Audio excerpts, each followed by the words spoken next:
from St. Louis Public Radio. This is St. Louis on the Air. I knew with the power of 4, it could be done. When we're writing about the schools, we know the parents, we know a lot of the teachers. People who work here live right next to the mayor in Webster Groves, things like that. The businesses were behind us, the city governments, the schools, the readers. Everybody was behind us.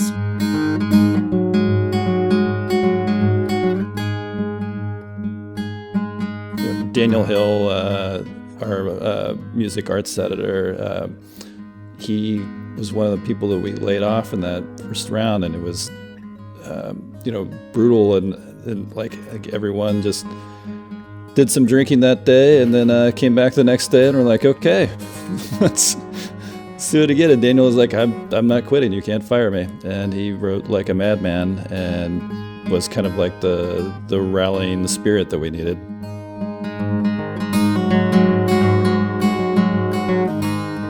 I'm Sarah Fensky. Last March, 2 St. Louis area newspapers announced they were suspending their print editions. Both the Webster-Kirkwood Times and the Riverfront Times were, in their own way, institutions. One covers 2 suburban communities. The other has a contrarian take on local politics and robust arts coverage. But each had published a weekly paper for 4 decades, and the coronavirus appeared to be bringing that to the end. Well, it didn't. We'll talk to Riverfront Times editor-in-chief Doyle Murphy in just a bit. His staff refused to stop working, and they ended up not missing a single print edition. For the Webster-Kirkwood Times, the story is a bit more complicated, and joining us today to tell it is Randy Drillingus.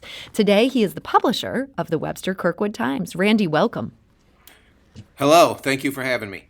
And we're also joined today by Jamie Mowers. Today, she is the editor-in-chief of the Webster-Kirkwood Times. Jamie, welcome. Hi, thank you so much. So the Webster-Kirkwood Times suspended its print edition last March. Jamie, you were a reporter at the time. Take us back. What was going through your mind when the owners announced that they couldn't keep publishing this print edition during this pandemic?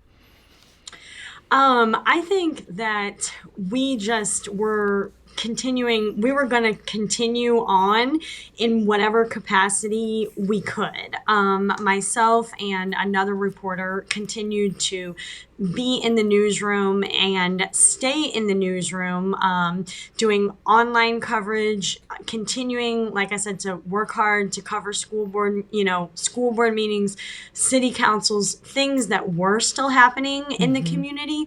And we just wanted to do the best we could with what we had at the time, which, like I said, was online.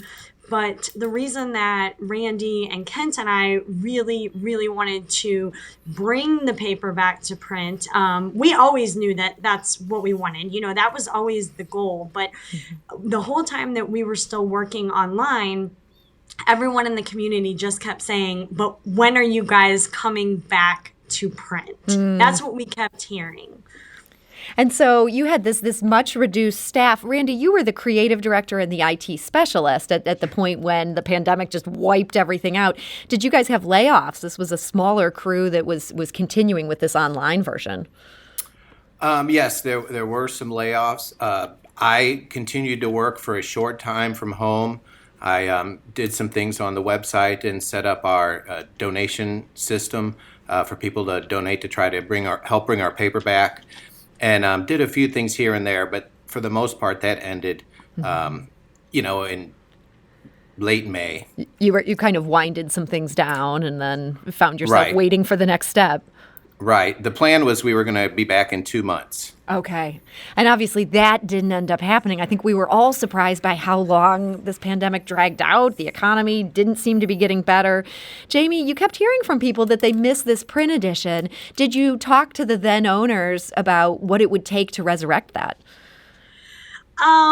Well, we actually, all employees received a letter from the previous owner and publisher, Dwight Bidekoffer, in June saying that there were basically 3 options for the paper, and one was going to be just have to shut down completely. And the other one that was pretty viable was that an employee or a group of employees would purchase the paper. And so we just started talking to each other and we're like, we have to keep this going.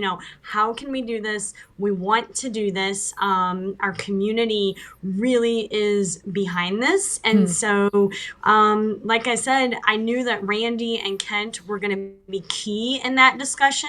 And we just started talking and we just started making things happen. So, Randy, I think it's a rare print journalist who doesn't at some point fantasize about buying the paper they work for, taking it over and doing it their way. But a lot of people get stopped at the point where you have to come up with the money to do it. And frankly, not because these newspapers are so expensive, but just to keep them going, to make payroll every week, you've got to make sure you've got some reserves. How did you guys put together what you needed to make this purchase? You had asked Jamie earlier about, the plans on if we immediately thought about bringing the paper back. I had went into the publisher, the former publisher, while we were still open, talking about opportunities after we opened back up, because I knew that things would be a lot different then, and people will have kind of been starved and missing real life. I looked a little into doing it myself and realized I could not do that.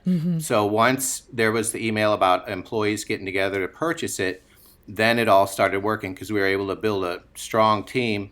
And once we had that in place, we had all our bases covered. So were you guys able to do this just by each putting a little bit of money in, or how did that come together? Multiple things. Yes, we each put some money in. There's, various loans we had to take out. So, we know where we're sitting with all that. But I knew with the power of 4, it could be done. So loans strike fear in the heart of people at this time in the pandemic. We still don't know when this thing is going to officially end. And a lot of people would say print is a bad bet. Jamie, what made you guys so bullish that you decided, we're going to take this risk?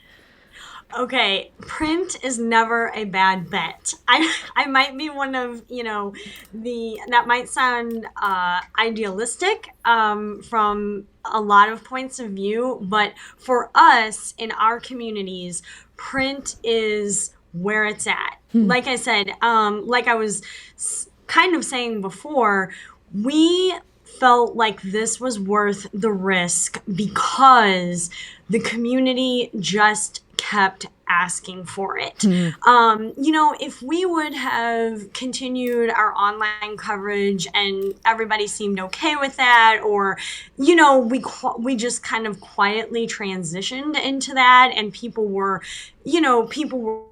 okay with that, we might still just be doing that. But for our communities, there was such a demand for print, which is awesome. I mean, I love print. I've been giving, I've been speaking to journalism classes, college classes, high school classes for, more than a decade now. And one of my favorite talks is why print journalism isn't dead yet. And I think that the Webster-Kirkwood Times is just a shining example of that.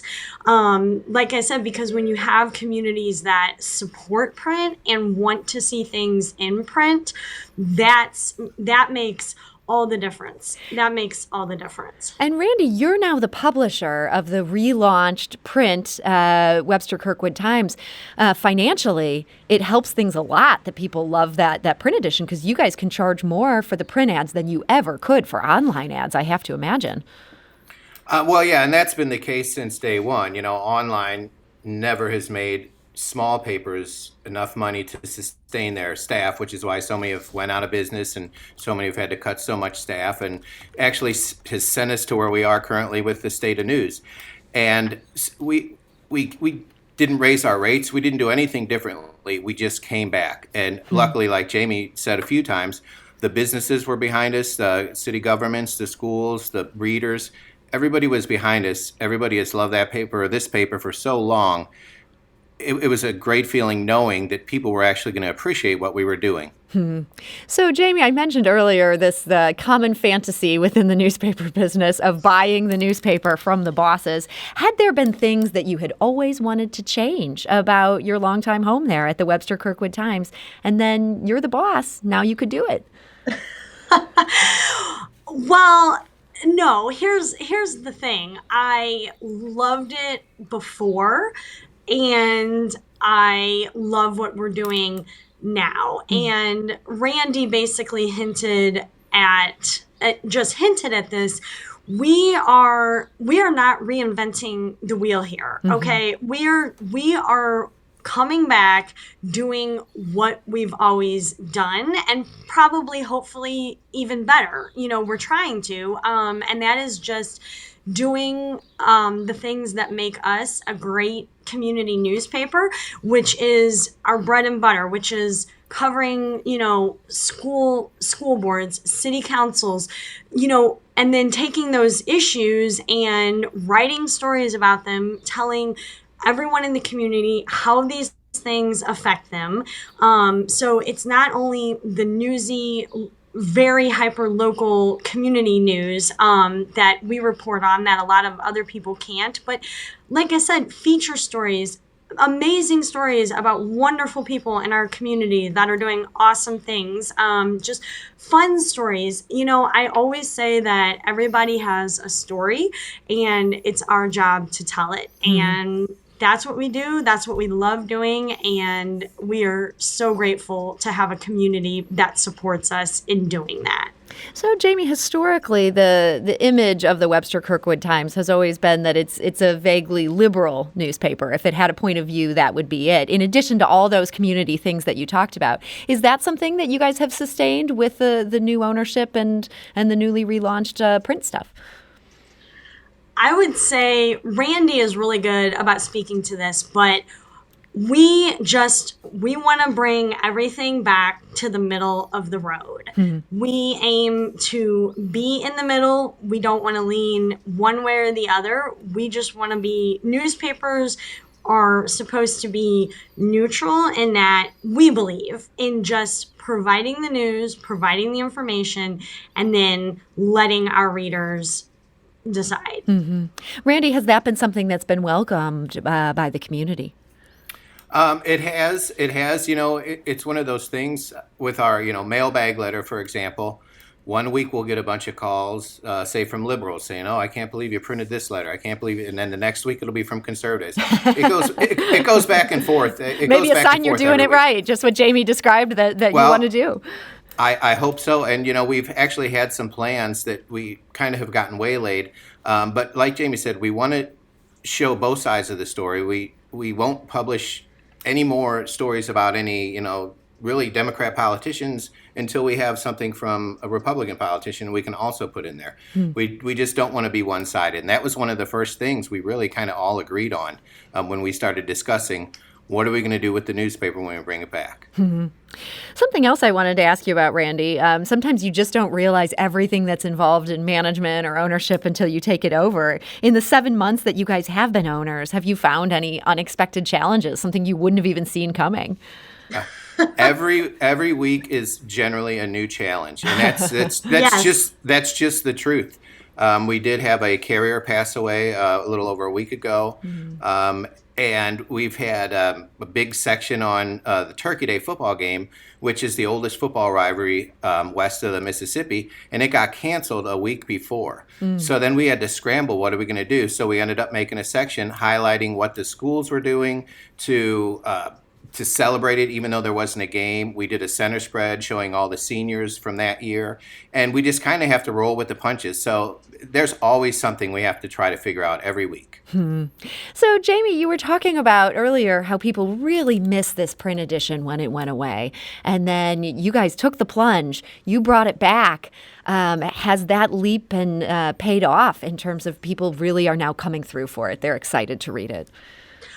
Absolutely. I mean, without question and without hesitation. It feels so good. And I think we've just been, again, we live in a community that really does appreciate us bringing the paper back, and we hear that a lot, and that really means, that means everything to us. It feels like there's so much hatred that's directed at journalists these days. Do you ever get that even on the hyper-local level that you're out covering a school board and people want to talk about fake news?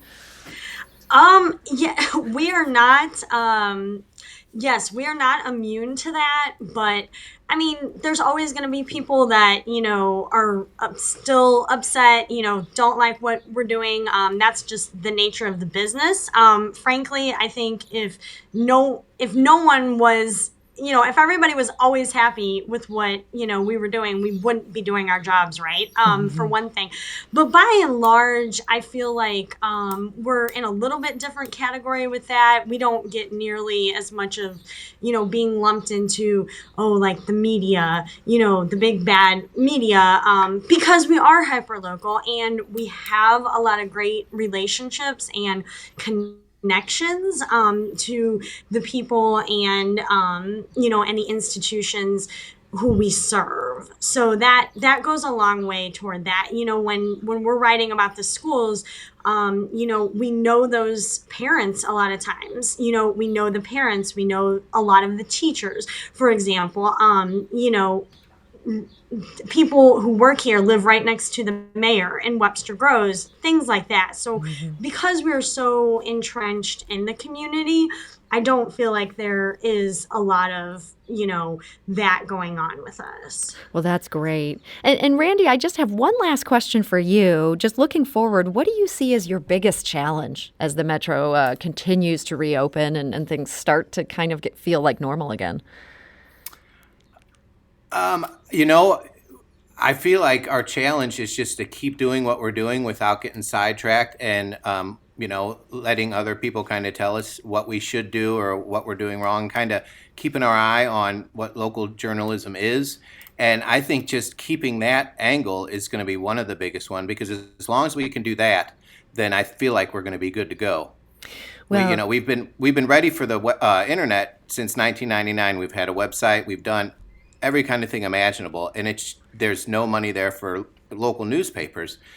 So we're blessed that we're in this community with so many people that, appreciate local news and love what we do. And we just got to keep that going. Well, publisher Randy Drillingus, thank you so much for joining us today. Thank you for having me. And Editor-in-Chief Jamie Mowers, thank you. Thank you so much. And Randy and Jamie are both part of the new ownership of the Webster-Kirkwood Times. It relaunched about 7 months ago, and we wish them the best of luck in their newspaper journey.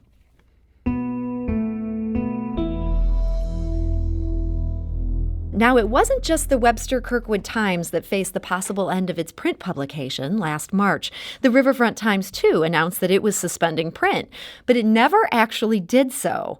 Instead, it's continued to put out a paper for months with a skeleton crew and some staffers laboring for free. Today, many of those staffers have returned to full-time work. And joining us today with an update on this remarkable story is Editor-in-Chief Doyle Murphy. Doyle, welcome. Thanks, Sarah. I want to start with a little disclosure. I did hold that job as editor-in-chief just before Doyle. It's safe to say I wouldn't be here at St. Louis on the Air if I didn't believe that I was leaving the paper in his very talented hands. And Doyle, that was really hit home, what happened last March. We all thought March 18th would be your last issue. You had to lay off almost all your staff. The New York Times wrote about you, and they wrote about you as if you were a coronavirus casualty. So what happened then before the next week's publication date? Yeah. I have cursed you for a long time after that for leaving me in that spot. But gee, thanks, Doyle. Cut his mic. I'm kidding. No, honestly, I mean, it was like, at the beginning of the week, it felt like there was no way that we were going to publish, that we were going to be online only for the foreseeable future. And by Thursday or Friday, I think we were decided, you know what, we're just going to do it anyway. And it was a tiny, slim paper of I think we had 10 editorial pages or something. But it was just kind of a foothold to say, like, we're not going to leave. We're not going to quit. And we had some staff that Daniel Hill, our music arts editor, he was one of the people that we laid off in that first round, and it was, brutal, and like everyone just did some drinking that day, and then came back the next day, and we're like, okay, let's do it again. And Daniel was like, I'm not quitting. You can't fire me. And he wrote like a madman, and was kind of like the rallying spirit that we needed. So you were thinking you were gonna do this with two staffers. It was gonna be you and your digital editor, and then you have this madman, this music editor who says, "I'm gonna keep writing anyway." That ended up inspiring some other people to say, "I'm gonna keep doing my job as well." That's kind of how it went down. Yeah, Daniel was the one that kind of went back, like, basically just kind of went back full time, and we had a lot of people that helped us out when they could throughout the whole those first several months, and we've been able to like hire people back. Daniel was the first one that we hired back, obviously, but we've been able to build closer and closer to full staff. I'm taking applications now for another staff writer, so if somebody's great out there, hit me up. Wow, I mean, that's super exciting news. Yeah, it's really been, I mean, going from like literally the worst day of my professional career probably to where we are now, where we're adding more pages back, we're building new sections, looking farther into the future. It's really been amazing. So when Daniel said he was going to keep doing his job, he was going to work for free, other people continued to chip in contributions for free. I feel like we've all known publishers who might say, well, you can just keep doing it for free. Why not? Writing is so fun, right? Was there ever a trial balloon that let's just make this an all volunteer publication? No. And we've really tried to, like, from the start, if we can pay anything for people, we were trying to get back to doing that. It just, for one, like, you kind of lose a little bit of control, like, if you're not paying people, of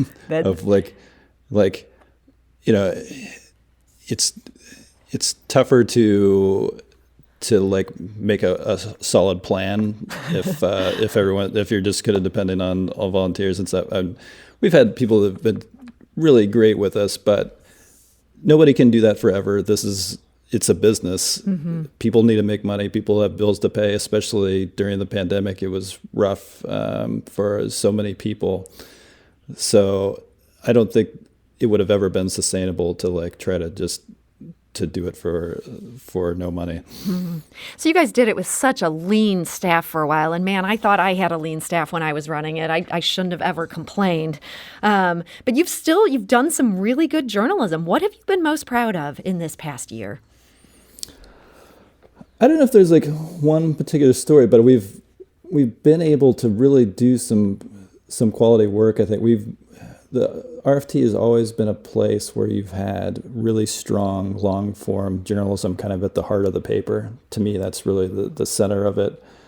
And we've still had it every week. You can pretty much count on having a really good cover story mm-hmm. that really digs into issues or is just a really well-told piece.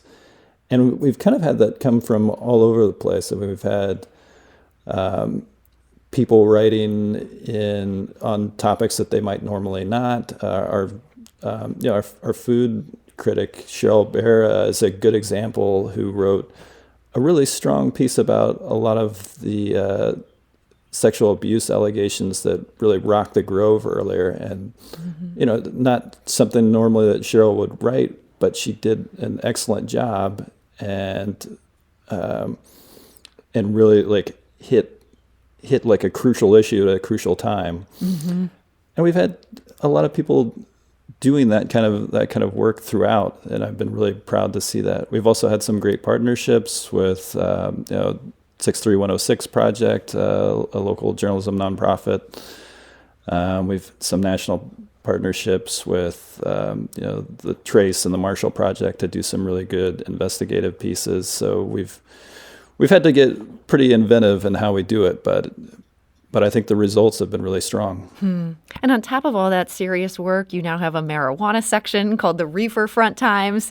You had the breaking news yesterday that Quick Trip is bringing its hot dog rollers back. You continue to be the RFT in spirit, and I love that. And this is something I find myself thinking about a lot, Doyle, but even before COVID, so many cities lost their alt weekly. They just couldn't make it work. What do you think makes St. Louis different? In our final minute here, why do you think you guys are still here when so many similar papers have closed?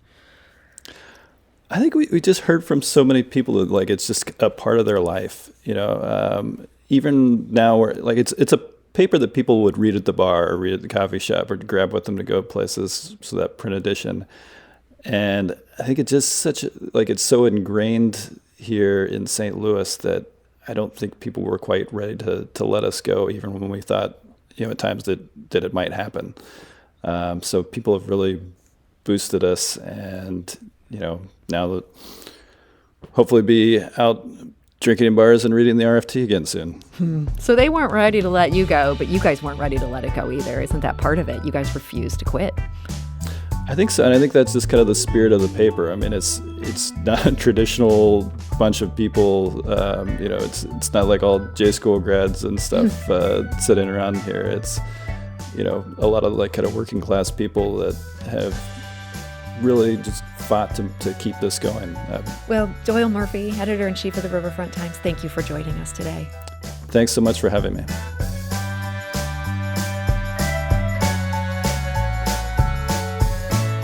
St. Louis on the Air is a production of St. Louis Public Radio. Understanding starts here.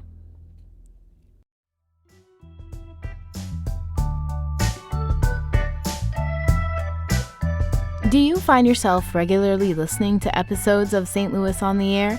Suggest us to a friend you think might enjoy our conversations, and leave us a review and rating on Apple Podcasts on the App Store. It's the simplest way to help people discover our show. Thank you. St. Louis Public Radio is a member-supported service of the University of Missouri, St. Louis.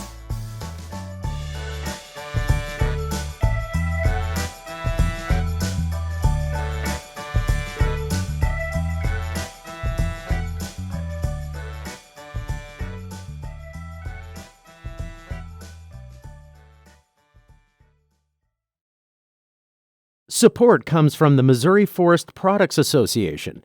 Missouri produces wood pallets, railroad ties, white oak barrels, hardwood floors, and more. Details on the variety of products made in the state are at choosewood.com.